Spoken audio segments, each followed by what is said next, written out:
सोख्ता भाग 3। हम लोगों ने तो अपनी औकात देखकर ही बात की थी, फिर भी अपनी मर्जी से इतने बारातियों को लेकर आए। इसके बावजूद हम लोगों ने कोई कसर नहीं छोड़ी। शादी में तो किसी ने कोई शिकायत नहीं की, अब वहां जाकर इतनी लंबी चौड़ी बातें निकल रही हैं। उन्हें बात निकालने का सिर्फ बहाना चाहिए। अम्मा धीरे से पीछे मुड़ी, फिर वहां आपा को ना आते देखकर सीधी हो गई। वहां कुछ लोगों से उड़ती उड़ती खबर मिली है कि लड़का किसी दूसरी लड़की के चक्कर में है। लड़का यहां शादी करना भी नहीं चाहता था, लेकिन उसके घर वालों ने लड़की को खींच खांच कर शादी करा दी। क्योंकि तुम्हारे अब्बा किसी जमाने में शहर के नामी ठेकेदार थे, ट्रकें थीं, इसीलिए उनको उम्मीद थी कि दिन चाहे जितने भी गिर गए हों, 1,00,000-1,50,000 का सामान तो मिल ही जाएगा। अब जबकि उतना नहीं हो पाया जितना वे लोग उम्मीद बांधे थे, तो इधर से हाथ खींच लिया और लड़के को मनमानी करने के लिए छोड़ दिया। अगर उनको दहेज चाहिए था तो पहले ही बात कर लेते, दूसरे की जिंदगी बर्बाद करने का क्या हक था। बावर्ची खाने से आपा निकलती देखी तो मैंने चुपके से अम्मा का हाथ दबाया और बात का रुख मोड़ दिया। भाई साहब के बच्चे कैसे हैं? अम्मा कुछ बोलने ही वाली थी कि आपा करीब आ गई। अम्मा, हाथ मुंह धुलकर कुछ खा लो, वक्त ज्यादा हो गया है। मैं उठकर खड़ा हो गया। अम्मा ने मुझे देखा। आज काम पर नहीं गए? आज मंगलवार है अम्मा। मैं बगैर अम्मा की तरफ देखे बोला और बाहर की तरफ जाने के लिए बढ़ा तो आपा ने पुकार लिया, अफरोज तुम भी खा लो, फिर जाओ। अभी चाय पिया है, भूख नहीं है, आप लोग खाएं। मैं बिना रुके बोला और निकलकर सड़क पर आ गया। सड़क पर आने को तो आ गया, पर समझ में नहीं आ रहा था कि मैं किधर जाने के लिए निकला हूं। मैं थोड़ी देर तक सड़क के किनारे फुटपाथ पर खड़ा इधर उधर देखता रहा। मालूम नहीं क्यों, पर पूरे शहर की रंगत फीकी फीकी सी लग रही थी। सूरज की रोशनी में भी जैसे कोई आब नहीं रह गया था।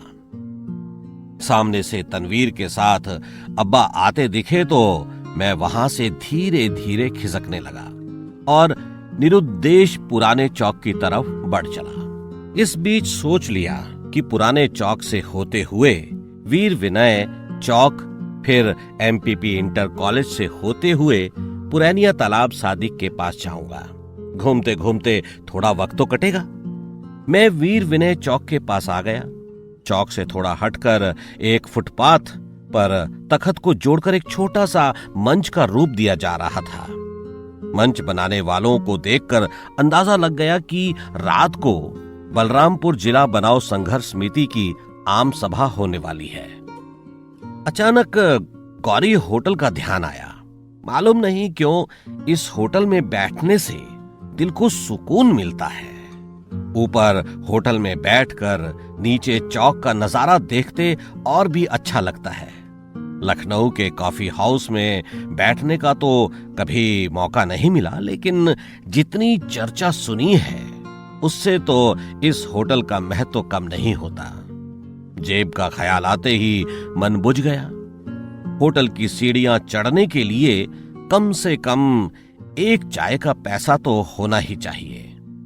अचानक अपने नाम की पुकार सुनकर मैं इधर उधर देखने लगा।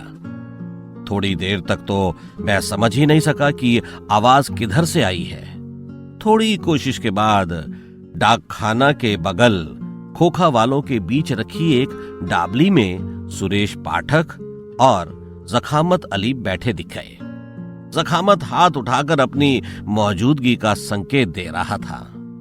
वैसे तो डाबली किसी चाय या पान की दुकान खोलने के लिए बनी थी, लेकिन फिलहाल उस पर एक बोर्ड लगाकर रिक्शा यूनियन का कार्यालय बना डाला गया था।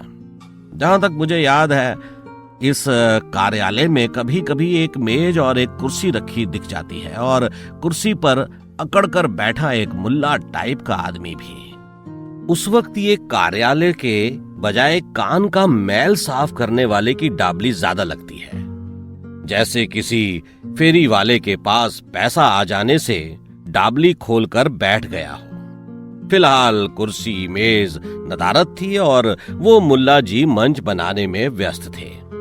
सुरेश और ज़खामत के दिख जाने से मुझे थोड़ी सी राहत महसूस हुई। वक्त गुजारने का जरिया हो गया था। दोनों डाबली में पालथी मारे आराम से बैठे थे। पास पहुंचते ही दोनों मेरे लिए बीच में बैठने की जगह बनाते हुए पैर लटकाकर बैठ गए, लेकिन मैं खड़ा ही रहा। मैं जानता था कि अफरोज भाई आने वाले हैं। ये बात मैंने चाय वाले को बता दी थी। वो अभी तक इंतजार में है। हम दोनों के लिए बोल दो, तुम भले ही मत पीना। सुरेश बोला, यार तुम पत्रकार लोग हो, तुम्हें कहीं भी मुर्गा मिल जाएगा, लेकिन मुझे तो ढूंढते ढूंढते अपने घर से 2 किलोमीटर दूर यहां तक आना पड़ता है। जब मिल ही गए हो तो हमें आगे जाने की क्या जरूरत है। दोनों जोर से हंस पड़े। मैं भी हंसता हुआ उन दोनों के बीच बैठ गया और एक खोखे के चाय वाले को आवाज दी, अरे दीनानाथ, देखो हमारे सुरेश सेठ चाय बोल रहे हैं। दीनानाथ अपने सामने 10-12 गिलास रखे केतली से उनमें चाय उड़ेल रहा था। धीरे से नजर उठाकर बोला, हाँ सेठ, ऑर्डर मारो।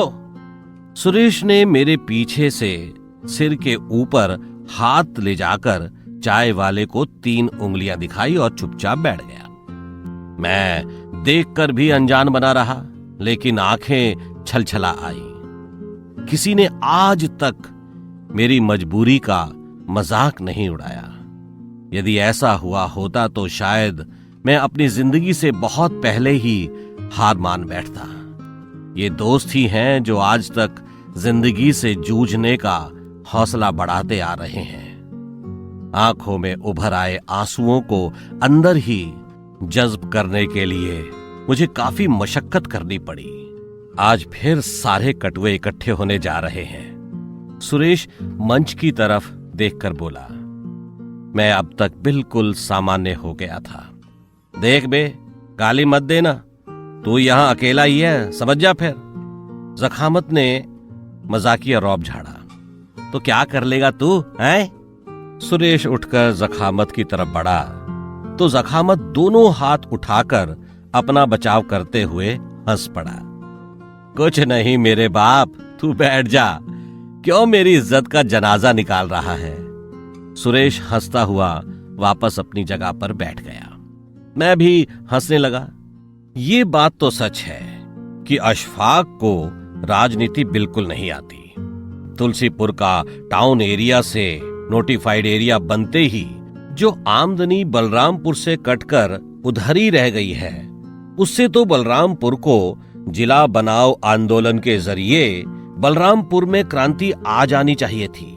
सिर्फ अशफाक की बेवकूफी की वजह से व्यापारी वर्ग इस आंदोलन को सहयोग नहीं दे रहे हैं। एक आदमी चाय का 2 गिलास व 1 कप रख गया।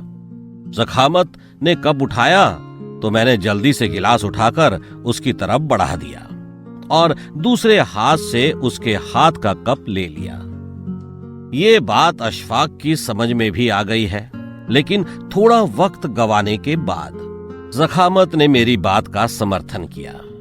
वैसे इसमें कोई शक नहीं है कि आने वाला कल अशफाक को इस आंदोलन का जन्मदाता के रूप में याद रखेगा, यदि हिम्मत नहीं हारे तो। सुरेश बोला। ज़खामत ने तेजी से अपने चारों तरफ देखा, फिर सुरेश की तरफ घूमा। बेटा, अचानक गाली से तारीफ पर कैसे उतर आए?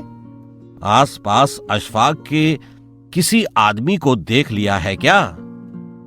नहीं, वो क्या है कि गाली देने की आदत पड़ चुकी है, इसलिए थोड़ा तारीफ करके जबान साफ कर रहा था। अशफाक से सुबह नगर पालिका का कुछ काम कराना है। मैं जोर से हंस पड़ा। ज़खामत भी हंसने लगा। फिर काफी देर तक हम दोनों सुरेश की बात सोच सोच कर हंसते रहे और धीरे धीरे चाय भी पीते रहे। आजकल बलरामपुर में बड़ा अमन और चैन है। ज़खामत ने गिलास खाली करके एक किनारे खिसका दी, पत्रकार को आंख और कान दोनों खोल कर रखना चाहिए, सोते टाइम भी। सुरेश बोला, नगर कोतवाली के कंपाउंड के अंदर से शर्मा जी की एक चारपाई और एक दुधारू गाय रात को कोई ले गया। बेचारे आज ग्वाले से दूध ले रहे थे, तब पता चला। मैं मिला था, लेकिन बेचारे बताने में शर्माते हैं। वैसे अपनी तकलीफ ग्वाले को बता चुके हैं, हो सकता है तुम्हें भी बता दें, कोशिश करके देख लो। मैं बासी समाचार कवर नहीं करता, ज़खामत ने मुंह बनाया। ये समाचार तुम क्यों कवर करने लगे, पुलिस के चमचे जो हो, सुरेश ने ज़खामत पर चोट कसा। अरे चल, बड़ा आया 30 मार्खा। ज़खामत उठकर खड़ा हो गया। आओ अफरोज, हॉस्पिटल घूमकर आते हैं। ज़खामत सुरेश की तरफ भी घूमा। क्यों, तुम भी चल रहे हो या नहीं? तुम जाओ मियां, मुझे अशफाक की मीटिंग कवर करनी है। हम दोनों एमपीपी इंटर कॉलेज के सामने से निकलकर नगर पालिका होते हुए मेमोरियल हॉस्पिटल के सामने निकले। गली से निकलकर जो ही सड़क पर आए, मेरी नजर शांति प्रसाद मिश्र मधुकर पर पड़ी। उन्होंने भी हमें देख लिया, इसलिए जहां थे वहीं खड़े हो गए। मैंने उन्हें आदाब किया और आगे बढ़कर उनके करीब चला गया। शांति भाई, आज बैंक नहीं गए? छुट्टी किया है क्या? फिर सस्पेंड कर दिया गया? मधुकर के हाथ और मुंह की भंगिमा देखकर मैं सनक गया। बगल में खड़े ज़खामत को मैंने आंख से इशारा किया। ज़खामत भाई, तुम चलो, मैं शांति बाई को थोड़ी दूर तक छोड़कर आता हूं। पता नहीं ज़खामत मेरी आंख का इशारा समझ पाया या नहीं, पर कोई खतरा जरूर महसूस किया, इसलिए चुपचाप सड़क पार करके हॉस्पिटल के गेट के अंदर चला गया। मधुकर को मैंने आगे बढ़ा ले चलने की कोशिश की, लेकिन वो अपनी जगह से टस से मस ना हुए, तो मुझे भी मजबूरन वहीं खड़े हो जाना पड़ा। मधुकर ज़खामत को जाते हुए बड़े गौर से देख रहे थे। ज़खामत जब आंखों से ओझल हो गया, तब मधुकर घूमे और बड़े ही जोकराना अंदाज में गर्दन आगे बढ़ा, ठुड्डी को 5 उंगलियों से सहलाते हुए बोले, आप हजरत की तारीफ। मेरा दोस्त है, मैंने जानबूझकर पत्रकार नहीं बताया। शराब पीने के बाद हर नए मिलने वाले आदमी पर व्यंग करना मधुकर की आदत में शुमार है, लेकिन मधुकर को व्यंग करने के लिए कोई वाक्य नहीं सूझा या मेरा दोस्त होने का लिहाज कर गए। चुपचाप खड़े इधर उधर देखते हुए सिर्फ अपना सिर सहलाते रहे। अब क्यों सस्पेंड हुए? मैंने मधुकर का ध्यान अपनी तरफ खींचने के लिए पूछा।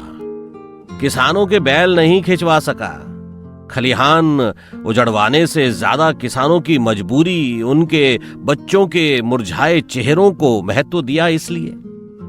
मेरी रिकवरी 8% थी, जबकि कुछ लोगों के तो 7% थी, लेकिन उन पर मादर की नजरों में मैं ही था। मधुकर के दर्द को महसूस किया जा सकता था।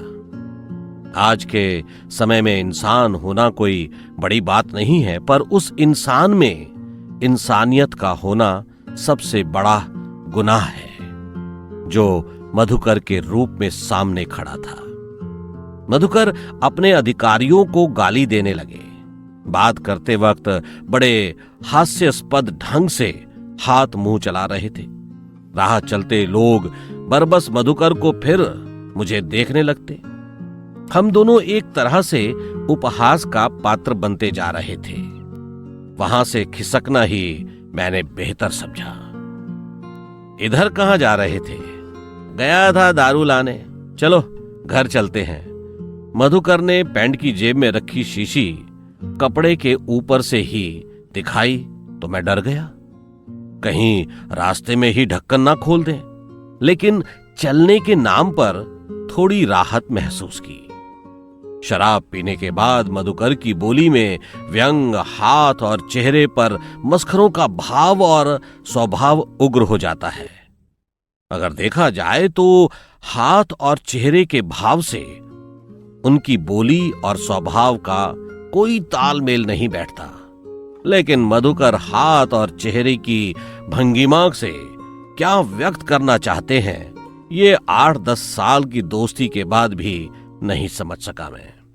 मधुकर आगे बढ़े तो जरूर, पर रास्ते में जहां कहीं दो आदमी खड़े आपस में बात करते दिखते तो बड़े ही बचकाना ढंग से उस आदमी का चेहरा, जिसकी पीठ उनकी तरफ होती, सिर टेढ़ा करके झांकने लगते और चलते रहने के बावजूद सिर घुमाए उसी को देखते रहते। कभी कभी वहीं खड़े भी हो जाते।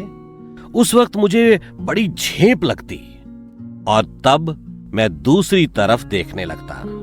सचिव आप ही के पीछे हाथ धोकर क्यों पड़ा है? मैं ये पूछकर उन्हें बातों में उलझाए रखना चाहता था, ताकि रास्ते में फिर कहीं किसी का मुंह ना झांकने लगे। मधुकर ने एक भद्दी सी गाली दी। ये सब उस सिंघवी के इशारे पर नाच रहे हैं। मुझे याद आया, एक बार सामान्य हालत में मधुकर ने बताया था कि जिस समय कोऑपरेटिव बैंक यहां वजूद में आया, उस समय उसके चेयरमैन सिंह थे। सिंह और मधुकर के बीच पहले तो यूनियन की बुनियाद डालने को लेकर तनाव बढ़ा, फिर अधिकारियों को लेकर। वैसे जब तक सिंह चेयरमैन रहा, उसने ये जाहिर नहीं होने दिया कि मधुकर से उसका कभी तनाव भी था।